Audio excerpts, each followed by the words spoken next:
কংগ্রেসের খার্গেকে সেখানে চেয়ারম্যান করা হবে, কিভাবে দেখছেন? এই মুহূর্তে এই যে জোটের বৈঠকগুলো চলছে, এরা যদি এখন থেকে ঐক্যবদ্ধ হতে পারে এবং নির্দিষ্ট কোনো কর্মসূচির ওপরে ভিত্তি করে ন্যূনতম কর্মসূচি বানিয়ে একটা সংঘবদ্ধ জোটের ছবি মানুষের সামনে তুলে ধরতে পারে, তাহলে 2029-এর যে সাধারণ নির্বাচন সেটাই প্রতিদ্বন্দ্বিতা করতে পারবে। 2024 সালের যে নির্বাচন, সেই নির্বাচনের ফল মানুষেরও জানা, যারা ওখানে বৈঠকে বসেছেন তাদেরও জানা। 2 নম্বর বিষয়, শাহজাহান কেন সামনে আসছে না? শাহজাহানকে ধরা হচ্ছে না নাকি ধরা পড়ছে না? সবাই বলছে দুটো দায়সারা অ্যারেস্ট হয়েছে গতকাল। দেখুন, শাহজাহানকে ধরা হচ্ছে না। শাহজাহানের সঙ্গে তৃণমূলের সর্বোচ্চ নেতৃবৃন্দের কি আলোচনা হয়েছে, পুলিশের কি আলোচনা হয়েছে, সেটা তো আমাদের জানার কথা নয়। আমরা এটুকুনি জানি যে শাহজাহান তার নিজের ক্ষেত্রে আছে। শাহজাহান কোথায় আছে সেটা পুলিশ জানে।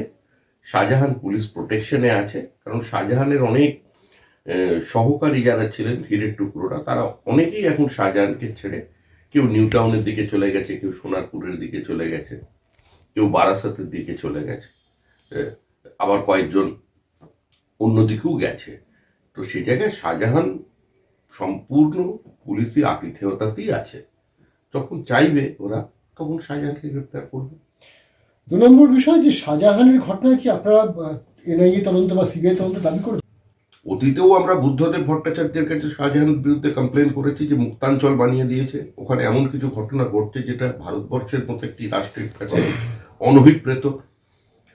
তৃণমূল জমানা তো মুখ্যমন্ত্রী জানেন, ডিজিকে কমপ্লেন করা হয়েছে, রাজ্যপালের কাছে আমরা জানিয়েছি, এমনকি আমরা ভারতের স্বরাষ্ট্রমন্ত্রী রাজনাথ সিং এর কাছেও জানিয়েছি।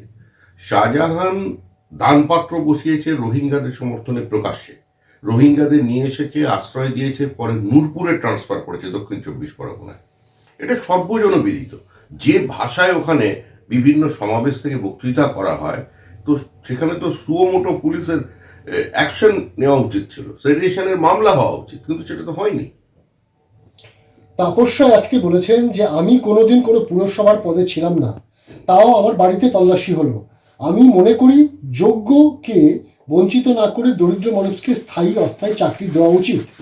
দেব, কারণ এটা গরিবদের সাহায্য করার মধ্যে পড়ে। আইনি পরামর্শ নিচ্ছি, ডাকলে আবার যাব। তারপরে উনি চাকরি দিয়েছেন, মানে চিরকুটে চাকরি হয়েছে। অতীতে কংগ্রেস জমানায় হয়েছে, তারপরে বামেরা সেই সংস্কৃতি বজায় রেখেছিল, এখন তৃণমূল কংগ্রেসও হয়েছে। তো সেটাও তো এক ধরনের অপরাধ, সেটাও তো এক ধরনের দুর্নীতি। এটাও তাপস রায়ের কাছে প্রত্যাশিত নয়। আসলে সৎসঙ্গে স্বর্গবাস, অসৎসঙ্গে সর্বনাশ। উনি যাদের দলে ঢুকেছেন, যে দলে আছেন, সেখানে এভাবে হয় চাকরি বিক্রি হচ্ছে, না হলে চিরকুটে হচ্ছে। কিভাবে হয়েছে উনি বলতে পারেন, কিন্তু পুরো নিয়োগ দুর্নীতি যে হয়েছে, এটা আবার আজকে তাপস রায় তার বক্তব্যের মধ্যে দিয়ে প্রতিষ্ঠা করে দিলেন। গতকাল পুরনিয়োগ দুর্নীতিতে তাপস রায়, সুজিত বোসদের বাড়িতে তল্লাশি চালিয়ে বেশ কিছু নথি উদ্ধার হয়েছে বলে দাবি করেছে ইডি। এইসব নথি ঘেটে তথ্য প্রমাণ পাওয়া যাবে বলেই মনে করছে কেন্দ্রীয় গোয়েন্দারা। যদিও মন্ত্রী, বিধায়ক এবং দমদমের প্রাক্তন চেয়ারম্যান সকলেই বলেছেন যে রাজনৈতিক উদ্দেশ্য প্রণোদিত এই তল্লাশি, কোনো দুর্নীতিতে এরা কেউ যুক্ত নন। দেখুন, রাজনৈতিক উদ্দেশ্য প্রণোদিত এই বক্তৃতা শুনে শুনে তো মানুষ ক্লান্ত। আর আমরাও এই উত্তর দিতে দিতে যে আইনের পথে চলবে, হাইকোর্টের নির্দেশ এবং নজরদারিতে তদন্ত চলছে, এটা বলতে বলতেও তো আমরা বিরক্ত। নতুন কোনো শব্দবন্ধ আমাদের কাছে নেই। মানুষ এগুলো শুনেছে, তবে এটা ঠিক, যেখানেই যাচ্ছে সেখানেই কিন্তু গুপ্তধনের সন্ধান পাওয়া যাচ্ছে। কি কাগজ তারা পেয়েছেন সেটা তো আমরা জানি না, তবে আমরা বিশ্বাস করি ইডি যখন গেছে কিছু না কিছু তো আছেই। বাম আমলে আন্দোলন করেছি, কিন্তু বাড়িতে কোনোদিন পুলিশ আসেনি। টাকার বিনিময়ে চাকরি দেওয়া বা কাউকে নিয়ে কোথাও সুযোগ করিয়ে দেওয়া ঘৃণা করি।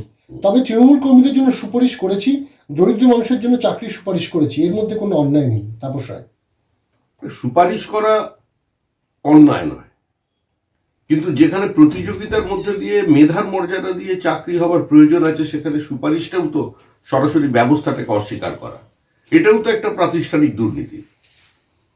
তারপরে উনি আবার এটা প্রমাণ করছেন যে দুর্নীতি হয়েছে, মিউনিসিপ্যাল সার্ভিস কমিশনে চাকরি বিক্রি হয়েছে, কিংবা সুপারিশের ভিত্তিতে হয়েছে, যারা যোগ্য চাকরি প্রার্থী তারা চাকরি পাননি, মানে ওখানেও মেধা প্রতারিত।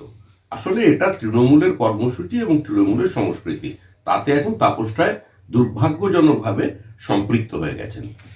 আজকে বীরভূমে এসএফআই এর জেলা প্রকাশ্য সম্মেলন চলাকালীন দীপশিতা ধর তিনি রাম মন্দির নিয়ে বক্তব্য রাখছিলেন। তার বক্তব্যে একজন যুবক তিনি দর্শক আসন থেকে প্রতিবাদ করে ওঠেন। তিনি বলতে শুরু করেন, আপনি কেন শুধুমাত্র রাম মন্দিরের বিরোধিতা করে এই সমস্ত বক্তব্য দিচ্ছেন। এই নিয়ে উত্তেজনা তৈরি হয়। এসএফআই কর্মীরা তাকে কার্যত মারধর করে এবং ধাক্কাধাক্কি করে। ঘটনাস্থলে রামপুরহাট থানা ছিল, তারা পরিস্থিতি নিয়ন্ত্রণে নিয়ে ওই ছেলেটিকে উদ্ধার করে। রাম মন্দির নিয়ে বক্তব্য দিচ্ছিল দীপশিতা ধর, তাকে এরকমভাবে আক্রমণের শিকার, যে কেন রাম মন্দিরকে অ্যাটাক করা হচ্ছে। দেখুন, দিকে দিকে বামপন্থীরা, কমিউনিস্টরা, এসএফআই, ডিওয়াইএফআই, সিপিআইএম, এদের কাজই তো হিন্দু বিরোধিতা, ভারতীয় সংস্কৃতির বিরোধিতা, রাম মন্দিরের বিরোধিতা। এই করে করে এরা শূন্য হয়ে গেছে। তো এদের কাছে এগুলো প্রত্যাশিত। ছেলেটি হয়তো তার সংগঠনকে চিনতে পারবে আজকের পরে, কিন্তু এটাই এরা চালিয়ে যাচ্ছে। শতাব্দী রায় সাংসদ, তিনি বলেছেন রাম বোধহয় বিপিএল, রামকে বিপিএল কার্ডে বাড়ি দিচ্ছি, রামের ছেলে লব আর কুশ তাদেরকেও একটা করে বাড়ি দিয়ে দিলে সবটা পূর্ণ হয়ে যাবে। রাম নিজের হাত ছাড়িয়ে যাচ্ছে আর মোদি ওকে টেনে ধরছে। রাম বলছে ছাড়, এবার তো নিজের নামে ইলেকশন করে দেখা, বারবার আমাকে টেনে ধরছিস। ওরা বলছে রামকে বাড়ি দিচ্ছি আমরা।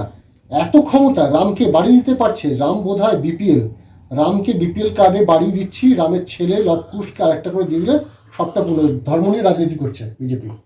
সংখ্যালঘু মুসলমান ভাই বোনদের সচেতন হতে হবে তৃণমূল সম্পর্কে এবং শতাব্দী রায় সম্পর্কে। কারণ ওরা সমস্ত মুসলমান সমাজকে আফজল গুরুর অনুগামী বানিয়ে দিতে চাইছে, কাজী নজরুল ইসলামকে ভুলিয়ে দিয়ে। রামের শিক্ষা নজরুলের থেকে নেবে না, ওই টুকরে টুকরে গ্যাংয়ের থেকে নেবে। বাবরের বংশধর বানাতে চাইছে বীরভূমের মুসলমানদের, কারণ সামনে ভোট। আমার মনে হয় বীরভূমের রাজনীতি সচেতন সংখ্যালঘু মুসলমানরা, যাদের পরিবার পরিজনকে জীবন্ত এরা পুড়িয়ে মেরেছে, তারা ঠিক সময় জবাব দেবে। রামকে নিয়ে রাজনীতি যারা করবে তারা বানের জলে ভেসে যাবে। তৃণমূলের আপত্তিতে নীতিশ কুমার ইন্ডিয়া জোটের আহ্বায়ক হলেন না, গ্রহণযোগ্যতা নেই সব দলের কাছে, এই বিষয়টা যুক্তি হিসাবে তুলে ধরেন মমতা। সেক্ষেত্রে নীতিশ বলেছেন যে আমি হব না। কি বলবেন? আরেকবার প্রশ্নটা। তৃণমূলের আপত্তিতে নীতিশ কুমার ইন্ডিয়া জোটের আহ্বায়ক হলেন না, গ্রহণযোগ্যতা নেই সব দলের কাছে, এই বিষয়টা যুক্তি হিসাবে তুলে ধরেছেন এর আগে মিটিংয়ে। সেক্ষেত্রে নীতিশ আজকে বলেছেন যে আমি হব না। কি বলবেন? আমরা নীতিশ কুমারের রাজনীতিগত অবস্থানগত বিরোধী, কিন্তু নীতিশ কুমার যথেষ্ট বুদ্ধিমান একজন শিক্ষিত রাজনৈতিক ব্যক্তিত্ব।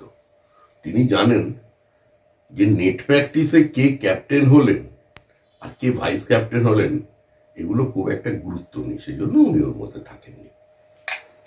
আর শেষ দুটো প্রশ্ন। কল্যাণ বন্দ্যোপাধ্যায় বলেছেন যে গতকাল যেভাবে সুজিত বসুর বাড়ির চারদিকে কেন্দ্রীয় বাহিনী এরিয়া ডমিনেশনের কাজ করেছে তা কার্যত আইনসম্মত নয়। তিনি প্রশ্ন করছেন যে কাদের নির্দেশে এই কাজ করতে পারলো কেন্দ্রীয় বাহিনী, কিভাবে এরিয়া ডমিনেশন করা সম্ভব একটা কেন্দ্রীয় বাহিনীর পক্ষে। এটা তো কার্যত আইন শৃঙ্খলাকেই চ্যালেঞ্জ করে দিচ্ছে রাজ্যের, কারণ আইন শৃঙ্খলা রাজ্যের ইস্যু। এটাই উনি মহামান্য আদালতে গিয়ে বলুন যে আমাদের পাথর মারার স্বাধীনতা দিতে হবে, কেন্দ্রীয় বাহিনীকে আক্রমণ করবার জন্য, পাথর ছোঁড়ার জন্য আমাদের ক্যাবিনেট মিনিস্টার সন্ত্রাসবাদী বিচ্ছিন্নতাবাদীদের ভাষায় তাদের প্ররোচনা দিচ্ছে। এগুলো তৃণমূল কংগ্রেসের অধিকার, কারণ তারা 3 বারের জন্য পশ্চিমবঙ্গের ক্ষমতায় এসেছে। আদালতে গিয়ে বলুন। তাপস রায়ের মতন ব্যক্তির বাড়িতে যদি কেউ রেড করাতে পারে তাহলে যে কোনো দিন যে কোনো বাড়ির যে কোনো কারোর বাড়িতে তল্লাশি চালানো সম্ভব, কল্যাণ বন্দ্যোপাধ্যায় বলছেন। তাপস রায়ের মতন ব্যক্তির বাড়িতে যদি ইডি রেড হতে পারে তাহলে যে কোনো দিন যে কোনো মানুষের বাড়িতে রেড হতে পারে বলছেন কল্যাণ বন্দ্যোপাধ্যায়। উনি অত্যন্ত সচেতন একজন নাগরিক, বিশিষ্ট আইনজীবী। উনি আইনটা বোঝেন এবং কি মামলা চলছে, কত কি তাতে রসদ আছে, কত মশলা আছে সেটা উনি জানেন। উনি এটা ভালো করেই জানেন যে যে কোনো দিন যে কোনো কারোর বাড়িতেই রেড হবে, সেটা থেকে উনি এটা বলছেন। আগে ভাগে সতর্কবার্তা দিয়ে দিচ্ছেন। সতর্কবার্তা নয়, উনি জানেন যে রেড হবে, কারণ গোটা দলটাই তো একটা প্রাতিষ্ঠানিক লুটের সঙ্গে যুক্ত আছে। কার কার বাড়ি কিভাবে যেতে পারে সেই সমস্ত ইনফরমেশন কল্যাণ বন্দ্যোপাধ্যায়ের কাছে আছে। উনি অত্যন্ত সচেতন ভাবেই এই মন্তব্যটা করেছেন, বার্তা দিয়েছেন।